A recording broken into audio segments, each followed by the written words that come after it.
Welcome to Whitetail Rendezvous Podcast. This is Bruce Hutchin, host and executive producer. Each week you will hear tips, techniques, strategies, and personal stories from some of the best and funniest whitetail hunters in North America. Hope you enjoyed today's episode. If you do, tell a friend on social media. If not, tell me and I'll make it better. Thanks for listening, folks. This is Whitetail Rendezvous, episode number 415. I'm excited to introduce Samantha Ohl to you today. She has finished the course at the Discovery Channel on Naked and Afraid. She is a survivor of that, and we already know her success. You won't hear about that on the show, about how she did in the show, but you certainly will get the flavor of who Samantha Ohl is. And she's quite a hunter. She loves to fish. She's a kayaker. She's an outdoors woman, and she has a wife. She is a wife and has a couple of kids. And the biggest thing about Samantha I took away from the show was that she's a real person. She enjoys the heck out of what she does. She does it to the final T, if you will. She crosses all the T's and dots all her I's when gets ready to go out into the field. Scent control is huge with her, and she takes painstaking steps to make sure she eradicates all possible scent, because she's been busted. And once you get busted, you figure out, okay, why the heck did that happen? Well, she figured it out. And today she goes out and yes, she's very successful each fall. And her and her husband are family grocery hunters, meat hunters, if you will. And everything they shoot, they process and put in the freezer, and then they eat it throughout the year. So I can't wait to share some of Samantha Ohl's insider secrets with my friends at Whitetail Rendezvous. Welcome to another episode of Whitetail Rendezvous. This is your host, Bruce Hutchin, and we're heading out to the Keystone State. We're heading out to Pennsylvania and Samantha Ohl.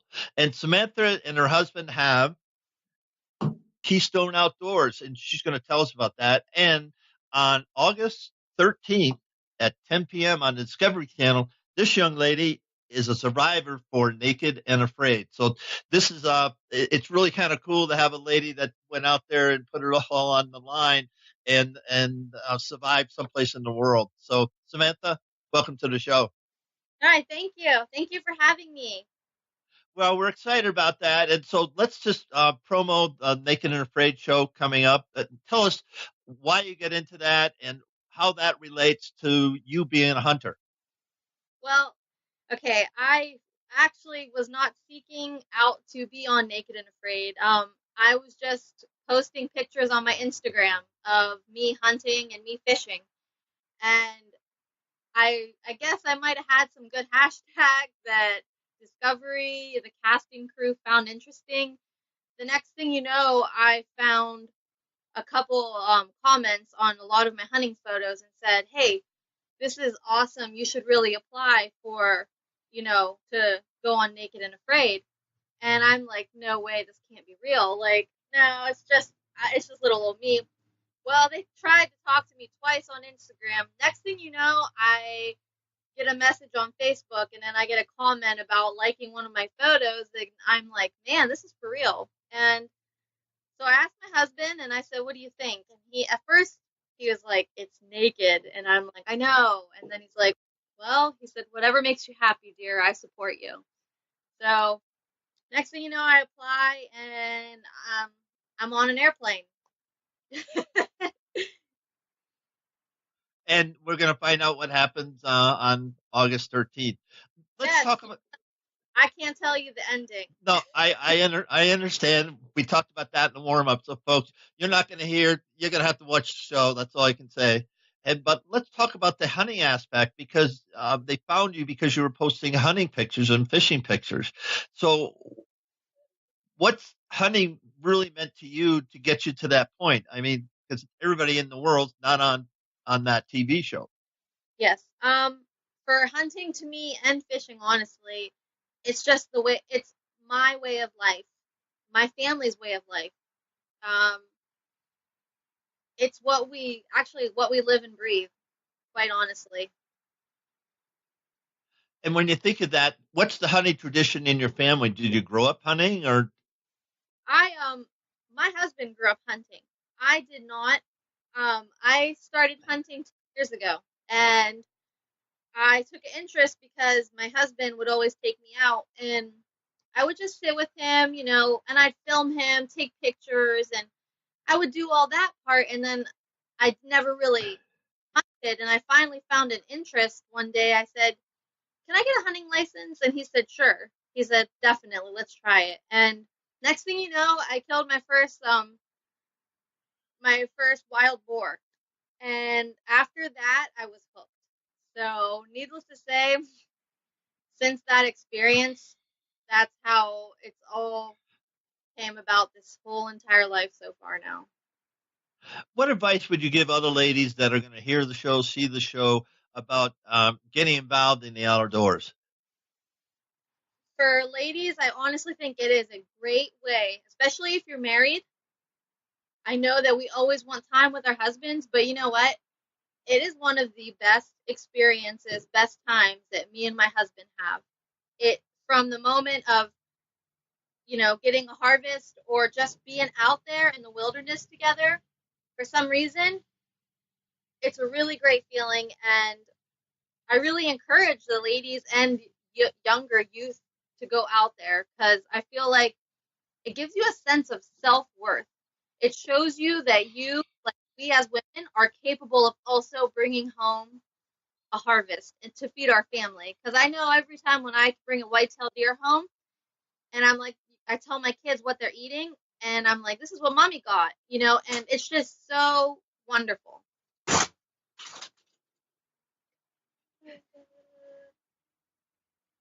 Sorry, hold on. That's okay. Hi. This is this is my little one. Hi. How are you? You're kind So of sort of like you're on video TV. You're on YouTube. You're on Vimeo. You're on it. I definitely I encourage, and I think it's one of the greatest things that we have in the world and in life now is to hunt. And we as women should definitely take advantage of it. And whether it's using a crossbow, whether it's using a compound, whether it's it it's just being outdoors, being there hunting. That's the experience.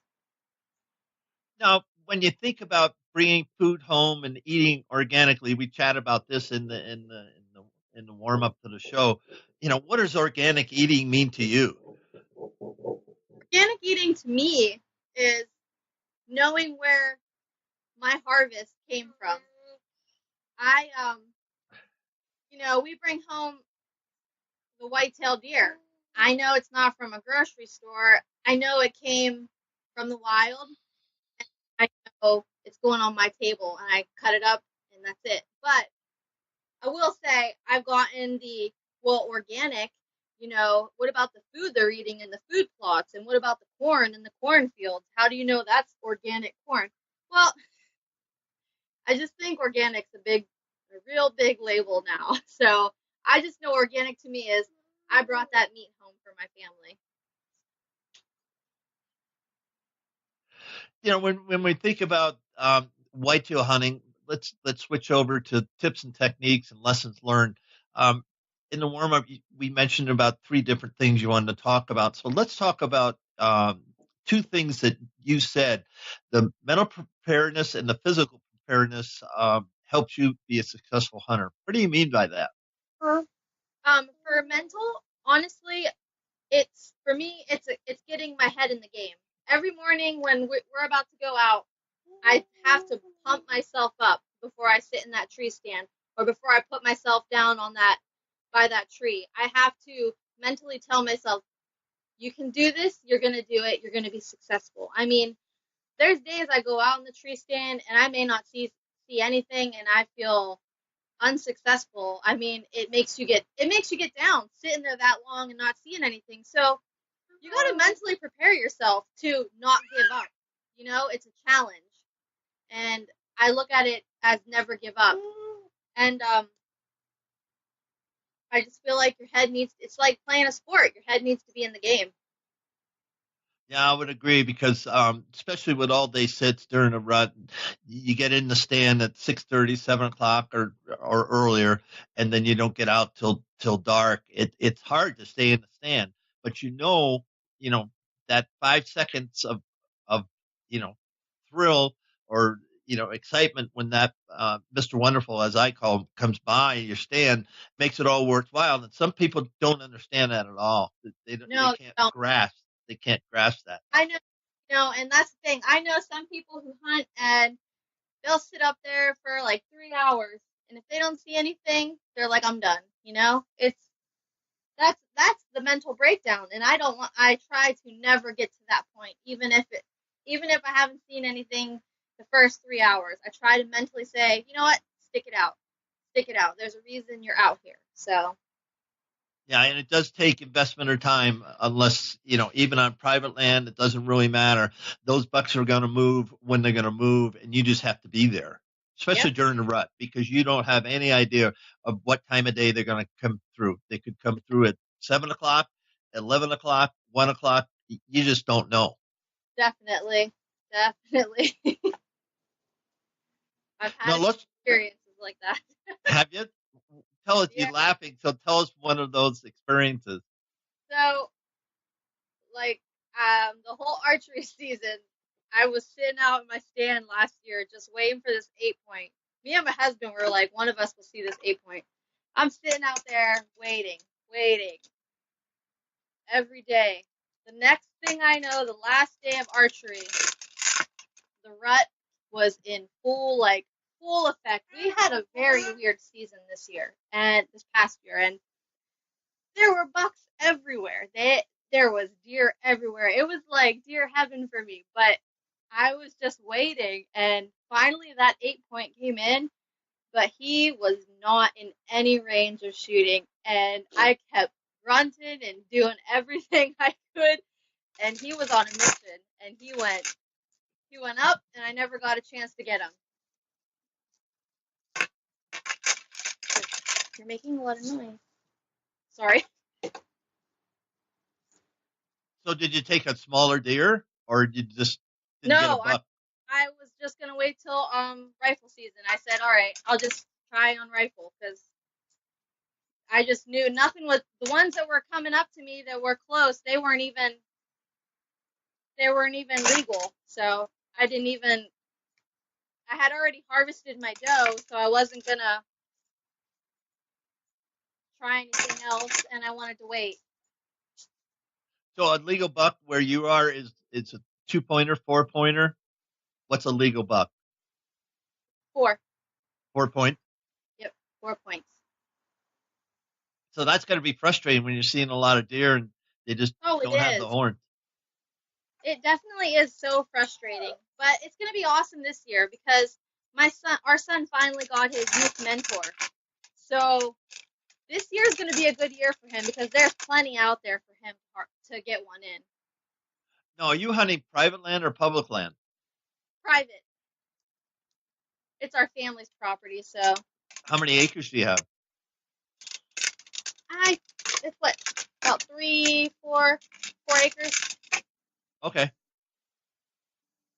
So let's talk about hunters for the bone or hunters for the table. In the warm up, we talked about that, and Yeah. I know where you're coming from, but let's explore and share those thoughts with our listeners. Well, I've come into conversations with a couple buddies, and excuse me, one moment. I've come into contact with a couple of buddies, and we've had conversations of I should have waited. Maybe I would have saw. Maybe I would have saw a bigger one. I would have had a better chance. And I would tell them, look, even my husband's come in conversation. We're like, look, we are meat hunters. You know, I mean, we have some bones on the wall in the house, and they're nice, but at the end of the day, they are the meat's in the freezer. That's it. And so we are big harvest to eat. We don't harvest for trophies to put on the wall. We don't, I mean, we have 4 kids. Meat's expensive. We like to fill our freezer every year. Like right now, every year we're about 4 deer deep every season. Right now, we are down to the minimum, and we're just waiting for archery again. Now, do you butcher your own meat? Our buddy does it for us.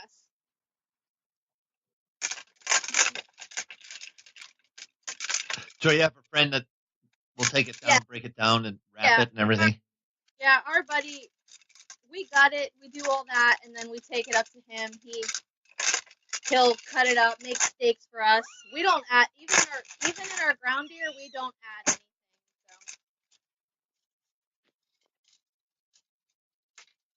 So. Sorry. No, that's okay. That's okay. Real people in real places, so I'm good with that. That's for sure. So when your hunting buddies say, "Hey, you should let them grow and all that," so you just stick with, "Hey, we're hunters and we eat what we kill, and that's why we hunt." Is that pretty much it? That's pretty much it. I mean, we told ourselves we were gonna, one of these years, we were gonna do it. We were gonna be like, let's wait and get a big one, But I don't know. It comes down to the end. The freezer has to be full for us. In all honesty, we depend on venison.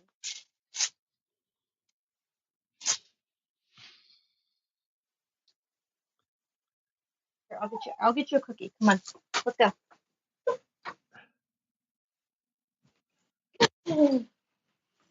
We're gonna take a cookie break. Yes, she needs a cookie and an attitude change. There you go. Go sit down. Thank you. All right.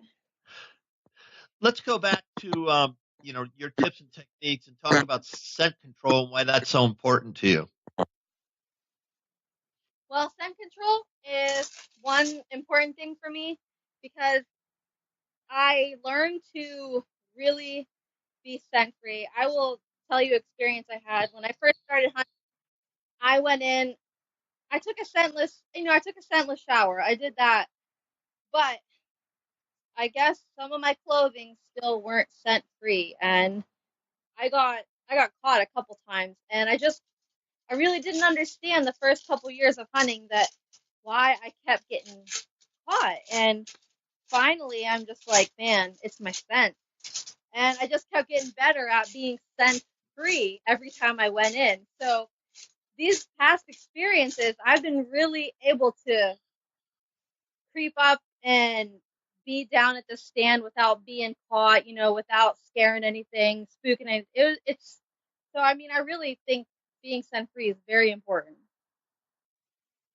Now, how do you do that? Talk to us about, when you get up, you said you take a scent-free shower, you have everything in bins. Walk us through what scent-free means to you. So what happens being scent free for us is I will bring my bow. I actually bring my bow up from the basement, bring it upstairs. I let it sit outside. I spray it down with like scent. What do I use? I use whatever's on sale. Honestly, I'm not a big brand person, but I spray it down and I let it sit outside, and then I go upstairs. I get my normal stuff ready, and like my boots, I bring outside. I spray them down, let them sit outside for the night, and then in the morning I wake up, take a scent-free shower, and all my clothes are in a bin, and I put these dirt like earth scent wafers in my bin, and that's what we have sitting in them all year. And every year, once a year, I go around and I recycle and start new again. So, like right now, this month, I'm gonna do scent-free wash with all my clothing and put new wafers in the bin and start over again. So I go from that scent-free wash all the way down straight from my boots to my clothes, everything. And then even before I get in the car, my husband thinks I'm crazy, but I spray my car down before we sit in the car and go out to our spot in the morning. Now, have you ever used Scent Crusher? Oh man, I haven't used Scent Crusher. I'm trying to think of the name of the one I use. because Mine. they have a, I'm having.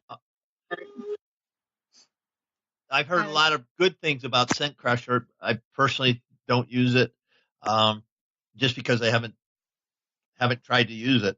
But I've heard a lot of My good buddy things. told me that Scent Crusher is really good too.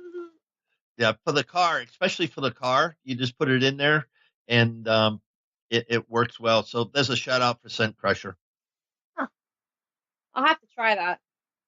Yeah, do some research, and like I tell everybody, there's a gazillion products out there, and everybody has a great marketing team, and they have great people, spokesmen, and they sponsor a lot of good people. But the truth of the matter is, it has to work for you, and it doesn't matter how much it costs or if it's free, it still has to work for you. And Yeah, that's what it is. I mean, we've found, well, just like you asked me earlier about what kind of boots I use lacrosses, and some people tell me, "Oh, you need to try these ones." It's that's not what works for me. I love my lacrosses. They're comfy. They keep my feet warm. It's. I mean, that's one thing I always try and avoid with like how the outdoor world is turning into. It's you need to get this right now because it's the best product. I mean, I get that, but it may not work good for me. It might work for you. yeah, I agree. Let's talk a little bit about the food plots. You said that on the family acreage and stuff, you do have food plots. How to let's talk us through what you plant, how you plant it, and and your tree stand setups on that food plot. Well, actually, we have we put what do we put? We put bean sprouts and clovers out. So um, we have a what do we have? We have it out in Punxsutawney, and we go ahead and we go out there and we rototill, put the sorry, we put the clover out, and then my husband's the main man who does all this, and I'm the one that goes out and does all the. I go with him to set up the tree stands. Um, Yesterday we were out cutting paths to our tree stands, and me and my daughter collected a bunch of apples and put them out by there. We put a mineral block out there this year. We never really used a mineral block, but we were told to really try and use one. We'll see a difference. So, I mean, we started. When do we start? I think we started in end of May. I want to say once turkey season was over, that's when we started getting into it again. So Now, I how many? mean, to be successful for us, it's a continuous thing, and we're constantly working at it. I mean, we even had trail cams up before turkey season, before we had to take them down and stop feeding the deer. That's what we were doing, and we stopped, and we kept seeing deer coming in. We just, it's just nice to know and be prepared what's in your area. Let's talk about your stand sets. Now, do you have one food plot or two food plots? What kind of food plots do you have? We just have one, and it's full of clover. And how many stands do you have on that? We only have one stand on that, and then we have another. We made a feeder, but in Pennsylvania, once season's in, you got to stop feeding the deer. Um, we have a pipe. We made one out of PVC piping, so we have that by our other stand, and we all have 2-man ladder stands. So one of us is always filming or taking pictures while the other one's hunting. Or during rifle season, we both carry a rifle, and it's game on. Some days we want to film, some days we want to take photos, and some days we're just like we need to do this and be successful and not worry about that. So you have two stand sets then, one above the Yep. other. Yeah, we have two. So when you're hunting, does your husband always hunt right next to you, or do you split up at times? No, if we go with each other, we sit in the 2-man ladder stand. And then if I and it's hard because we have 4 kids, so us getting out together is like once in a blue moon now. It used to be easier, but now it's like once in a blue moon till the younger one's a little older. So, but most of the time we're in a 2-man ladder stand. But there's been some occasions now where he'd go sit in a stand. He'd go sit in a tree climber, and I'll tell him I'll just go put myself down by a tree. That's how I did last year when I killed killed a doe. Yeah. So you were on the ground then? Did I hear that right? Yeah. Yep. I actually harvested a doe from the ground about 25 yards away from me. Didn't see me. It kept coming and coming and didn't even notice. I stood up and it still didn't move. It was just staring at me. And next thing you know, she let me get her. No, was that with a bow or a rifle? A bow. So that must have been kind of fun. Yes, it was. I love the close encounters I get with the white-tailed deer. Even if I'm not hunting, I know this is off topic, but even when I'm running and I happen to come up upon a couple does or, I just love that interaction, the eye contact that you make with them. It's pretty awesome.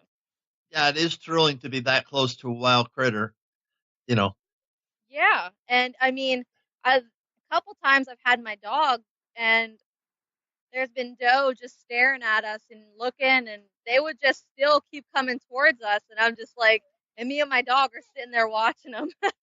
It's been great.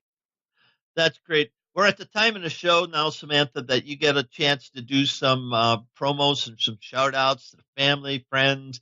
We already talked about lacrosse boots, but whoever you want to, and then we're going to wrap the show. Okay. Well, first I'd like to thank my husband and my kids because they are 110% my backbone for everything I do, even to be a successful hunter. If it wasn't for my husband, I probably wouldn't be the hunter I am today. And I'd like to thank my producer from Naked and Afraid. She was fantastic, and I absolutely love her. And I actually would like to say thank you to my Keystone Outdoors crew because they're just a bunch of local Pennsylvania people that like to hunt and fish, and it's just nice to be a part of a group that loves to do the same thing I do. So. Well, with that, folks, we're going to leave Pennsylvania and we're going to head. I forget where we're heading this afternoon, but I'll tell you that when you get there. But Samantha, thank you so much for being a guest on Whitetail Rendezvous and wish you well. And I can't wait to see your show. Thank you. Have a good day. You too. Bye-bye. Bye. Next up is Dirt Nap Gear's founder, Tom Alderman. Now, Tom hails out of Kansas City. He's been able to hunt a lot of places. And, he's sitting at home, as the story goes, and sitting at home and figured, okay, I need a better broadhead. He just wasn't satisfied. So being the guy that he is, he's a practicing attorney. He figured out, okay, what do I need to do? How do I need to do it? And then he did it. And his broadheads have won national acclaim and have been rated one of the top broadheads. And we're going to talk all about how his broadheads came to be and his love for hunting and his chasing bucks in both Kansas and Missouri during the rut is one of his favorite times to be in a tree. So sit back, relax, and enjoy Tom Alderman from Dirt Nap Gear. Thanks for joining us. Be sure to tune in tomorrow for another episode of Whitetail Rendezvous, where you can listen and learn from the experts so you can be more successful on your next hunt. Until next time, listen, learn, and succeed.